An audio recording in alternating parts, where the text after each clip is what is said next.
오늘은 신약성경 134페이지에 있는 누가복음 22장입니다. 신약성경 134페이지에 있는 누가복음 우리 22장 말씀을 같이 함께 살펴보도록 하겠습니다. 누가복음 22장은 예수 그리스도의 이제 죽음과 부활 그리고 승천에 관한 이제 마지막 단락의 시작이라고 할 수 있습니다. 이 시기는 온 이스라엘이 이제 애굽으로부터 해방을 기념하는 유월절과 무교절이 이제 다가오던 때였습니다. 이스라엘 역사상 이제 가장 중요한 절기를 앞두고 정작 유대 종교 지도자들은 이제 이스라엘의 구원자이신 예수님을 죽이려고 이제 모의하는 그런 모순적인 상황에 처해져 있습니다. 그들은 예수님을 향한 이제 백성들의 인기가 이제 치솟는 것에 어찌 보면 질투를 냈고 대중들의 눈을 피해서 이제 예수님을 뒤탈 없이 죽일 방법을 이제 고민합니다. 이러한 상황 속에서 이제 12제자 중에 하나인 이 가룟 유다에게 사탄이 들어가게 되죠. 그리고 유다가 이제 예수님을 그들에게 넘겨주기로 결정을 합니다. 예수님을 죽이려고 했던 이 종교 지도자들은 당연히 이런 유다의 배신에 크게 기뻐했고 노예 한 사람의 몸값인 이제 은 30을 주고 예수님을 넘겨받기로 약속을 합니다. 그런데 여러분 참 재밌죠. 이 가룟 유다는 예수님과 오랫동안 함께하면서도 예수님의 죽음과 부활이 하나님의 중요한 계획이라는 것을 깨닫지 못합니다. 물론 다른 제자들도 그랬지만 이 유다는 더 심했던 거죠. 여러분 이유가 뭐였을까요? 성경에 보면은 유다는 돈에 집중했고 그리고 자신의 인간적인 욕망을 충족시키기 위해서 예수님을 따랐기 때문입니다. 여러분 제자라는 이름 아래에 아무리 오랫동안 예수님을 따라다녀도 정작 이제 진리에 접근하지 못하는 거죠. 시선이 다른 곳에 있었기 때문입니다.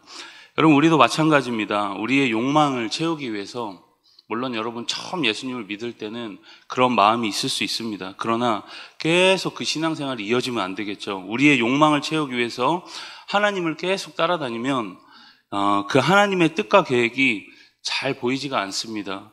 그럼 우리가 유다를 보면서 욕할 것이 아니라 이러한 유다의 모습이 내게는 없는지 우리가 돌아볼 수 있길 바랍니다. 우리 7절부터 13절까지는 예수님이 제자들과 함께 마지막으로 식사하는 장면이 소개됩니다. 넓은 장소를 구하기 어려웠던 예루살렘에서 이제 제자들을 통해서 명령하기를 물 한 동이를 가지고 가는 사람을 따라가 이제 객실을 얻으라 그런 지시였습니다. 예수님께서는 시간과 장소 그리고 심지어 이 사람들의 마음까지도 주관하셨기 때문에 이러한 모든 계획이 완벽하게 성취될 수 있었습니다. 인간적인 방법으로는 장소 구하기가 어려웠지만 말씀대로 순종할 때 순적하게 만찬 장소를 이제 준비할 수 있었던 거죠. 이렇게 14절부터 23절까지 보면 최후의 만찬 장면을 자세하게 볼 수 있습니다. 15절에 보면 예수님은 이 유월절 식사를 제자들과 함께 하기를 원하고 원하였노라 그렇게 말씀합니다.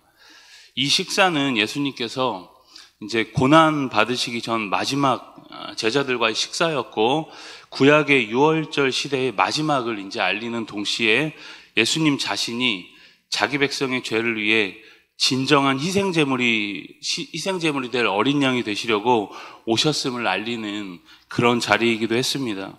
먼저 주님께서는 떡을 떼어서 뭐라고 하시죠? 이것은 너희를 위하여 주는 내 몸이다 그렇게 말씀하시죠. 뭐라고 합니까? 너희를 위하여 주는 이라고 그렇게 표현하고 있죠. 여러분 이 만찬이 이 표현 속에서는 이 만찬이 죄인들을 위한 대속적 의미를 가진 만찬이다라는 것을 미리 예표하고 있는 만찬이다라고 할 수 있습니다. 우리가 성찬식 때 그대로 지금 기념하면서 하고 있죠. 이어서 주님은 이 잔을 나누어 주시면서 20절에 이 잔은 내 피로 세우는 내 언약이니 곧 너희를 위하여 붓는 것이다 라고 말씀합니다. 자신이 십자가 위에서 흘리실 피를 의미하고 있는 거죠. 내 피로 세우는 새 언약이다 그렇게 말씀합니다.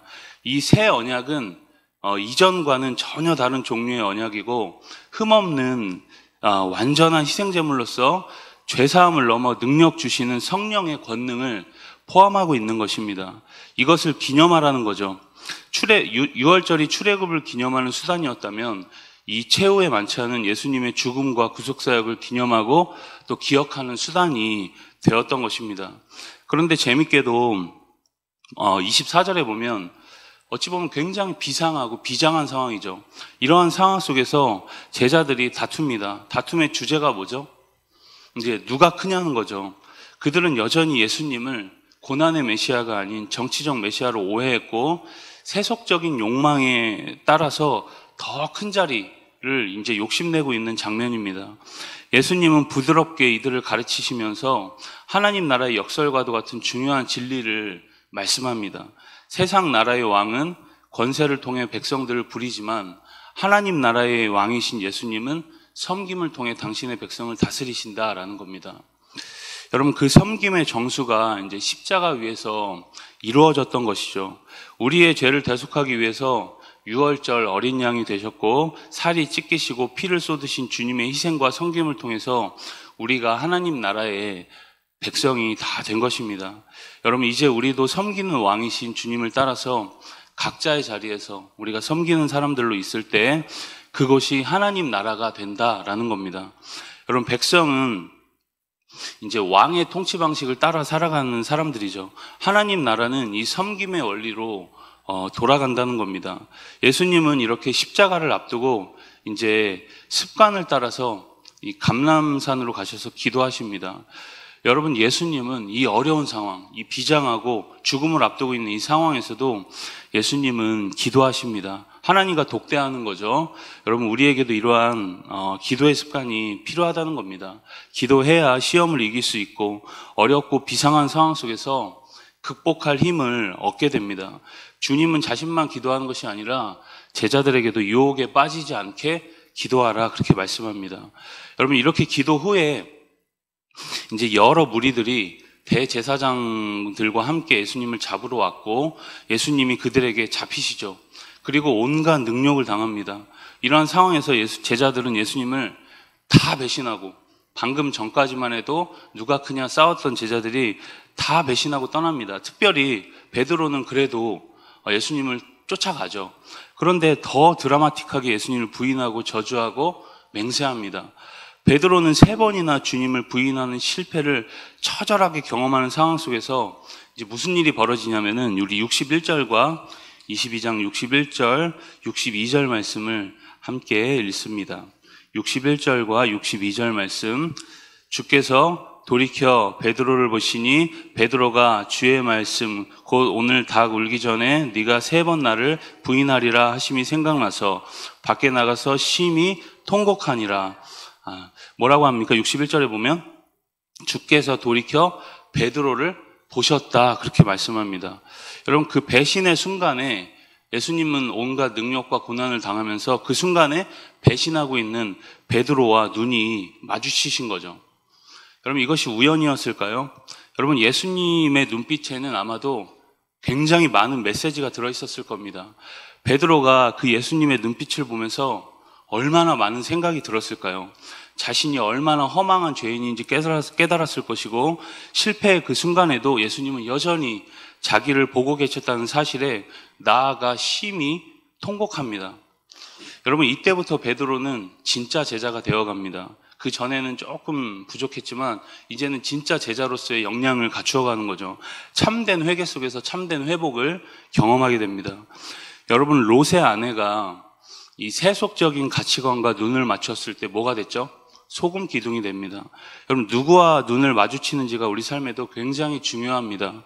우리는 오늘 베드로처럼 우리를 돌아보시는 예수님과 항상 눈을 마주쳐야 합니다. 그 눈 맞춤으로 베드로는 완전히 변화된 사람이 됩니다. 여러분들은 오늘 누구와 눈을 마주치시겠습니까? 우리를 바라보시고 또 격려하시고 힘주시고 좋은 것들을 공급하시는 그 예수님과 눈을 마주치시고 우리의 삶을 바꾸시는 그 하나님의 능력을 경험한 오늘이 다 될 수 있길 주님의 이름으로 축복합니다. 우리 누가복음 22장의 말씀을 경청합니다. 주의 말씀은 내 발의 등이요 내 길의 빛이니이다. 아멘.